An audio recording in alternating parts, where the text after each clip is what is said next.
So, what are your views on religion? On religion? Yeah. Well, there's a lot of different kinds of religions, and the word religion means to connect with God, and usually that implies following the laws of that particular deity in order to establish a covenant with that deity. So thus, throughout time and history in different places on the planet, we have different languages, cultures, and religions. But fundamentally, religion is the guiding principle in life that leads one to divinity.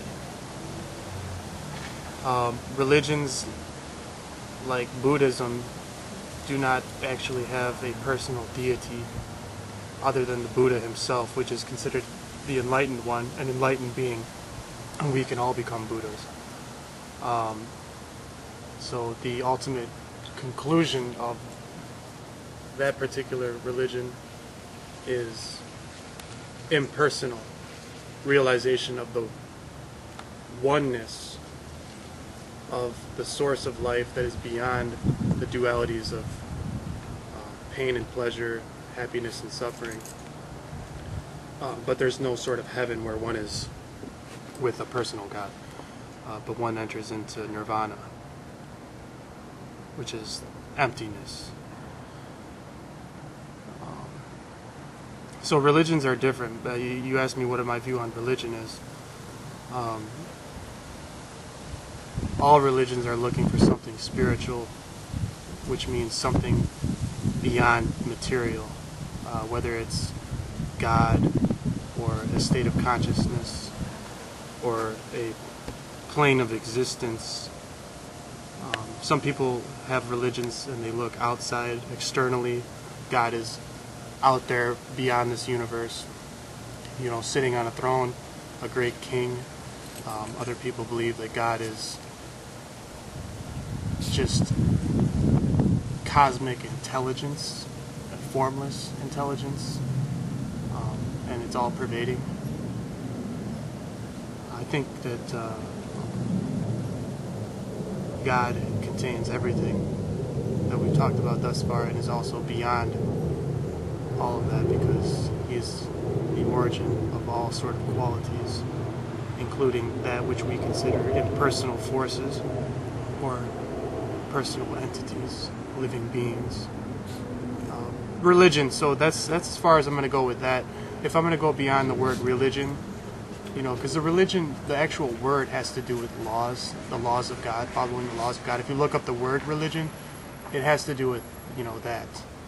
But to go into a detail, you'd have to ask me a particular question about a specific religion or something like that, because it's such a vast question. So what is your own thoughts on philosophy?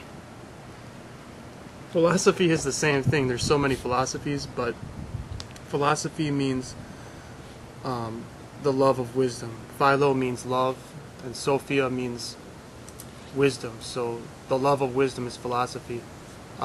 Theosophy is the love of God, because Theo means God and Sophia means wisdom. So Theosophy is the wisdom of God, the divine wisdom. Philosophy is the love of wisdom. So Sophia is wisdom, and Philo is love. So philosophy means the love of wisdom. So I am a philosopher, you are a philosopher, and all those that love wisdom are philosophers. To love wisdom means somebody who seeks out truth, has questions about the existence of life, the meaning of life, and they seek out knowledge, experience, contemplation, and meditation to gain more and more wisdom because they love wisdom. And that can be happened in any language, any books, with or without books. Philosophy is a state of mind. To love wisdom is to seek wisdom in everything. So a true philosopher is a living philosopher. Not just somebody who went to college and got a degree in philosophy. That person may or may not be a philosopher.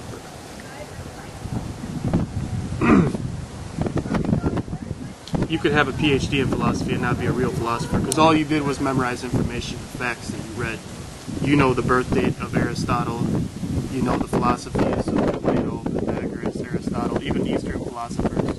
You go into all that, and you may be expert scholarly on philosophy. But you had the love of information and simple knowledge, not realized wisdom. So philosophy is somebody can be a philosopher that doesn't even read books. You know. So that's what I think about philosophy. So what do you think about science? Last question. Science. Another very broad question. Science has many different theories and many different branches of science. And then as far as the big questions are concerned, like the origins of the universe and the evolution of life on this planet and the expanding of the universe, then, you know, scientists are generally, you know, believe in the Big Bang and evolution, but there's different ways of looking at these ideas. That's just, but science is to know. Science means to know, actually. Science does mean knowledge. But it's not just, like I said, it's science. If you look up that word, it does mean knowledge. Like I said, Sophia means wisdom, but this scientific knowledge, if you look up the word, it has to do with, like they said, there's theories and hypothesis, and there's experimentation, and there's gathering of evidence and data, and it's very mathematical, very precise, and science, this knowledge of science is also not absolute, though. That's the point. It's because we can see that science changes over time. Different theories replace others, or theories are expanded upon, and some theories actually find out later that it's not actually true. With the advancement of technology, they find out that one of their previous theories was wrong, or they discover something new, like the star Sirius is a binary star, and they didn't know that. But the ancient Dogon tribe in Africa knew that there was a triple star system, actually. 3, not just binary, but science has only recently discovered that in the last 50 years through telescopes and whatnot.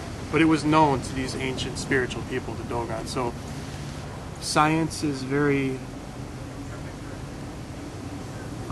much one of the most important aspects of our life,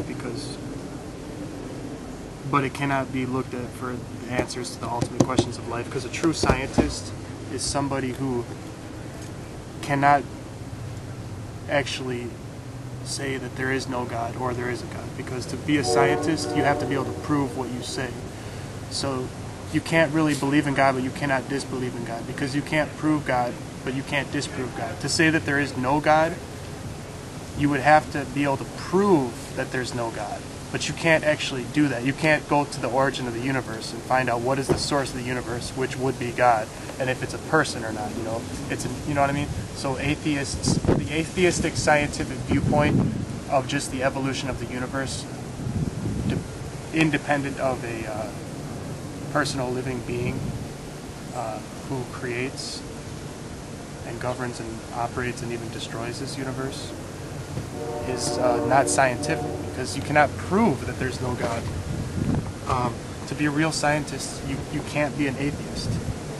It's impossible, because to be a real scientist and a real atheist, you would have to prove it. Just like we can't prove God, you know, we can write beautiful books on the so-called evidence for God's existence or against God's existence. There's tons of books, but actually really proving something, we cannot prove God or disprove God, because you can't say, okay, I found the source of the universe, here it is, it's not God, or here it is God.